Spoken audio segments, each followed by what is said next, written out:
నిజామాబాద్ జిల్లా ఇందిరమ్మ కాలనీలో పట్టపగలు చోరీ జరిగింది. తాళాలు పగలగొట్టి ఇంట్లోకి ప్రవేశించిన దుండగులు బీరువాల నుంచి 9 తులాలకు పైగా బంగారు ఆభరణాలు ఎత్తుకెళ్లారు. సమాచారం అందుకున్న ఆర్మూర్ ఏసీపీ బస్వారెడ్డి ఘటనా స్థలాన్ని పరిశీలించారు. దొంగలను త్వరలో పట్టుకుంటామని తెలిపారు. అనుమానితులు తిరిగితే పోలీసులకు సమాచారం ఇవ్వాలని సూచించారు.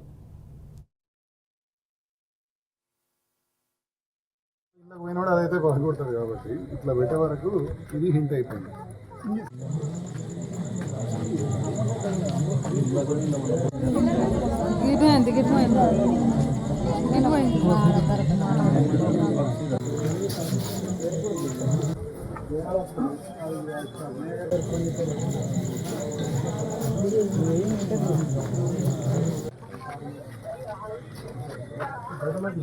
కాలనీలోని గగన్ వాళ్ళ ఇంట్లో తాళం బ్రేక్ చేసి దొంగతనం చేసినట్టు మాకు ఇన్ఫర్మేషన్ రాగానే ఇమ్మీడియట్గా వచ్చినాం.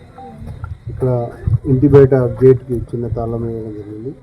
అదేవిధంగా ఇంటి మెయిన్ డోర్కి కూడా తాళం వేస్తే 2 తాళాలు బ్రేక్ చేసి గుర్తు లేని దొంగలు ఎవరో దొంగలించడం జరిగింది. దీంట్లో మన ఫింగర్ ప్రింట్స్ కానీ ఇది రకాల ఐడి పార్టీ వాళ్ళందరితో మేము వచ్చి డిఫరెంట్ యాంగిల్లలో ఈ యొక్క సీన్ ఆఫ్ ఎగ్జామ్ చేసి టీంలో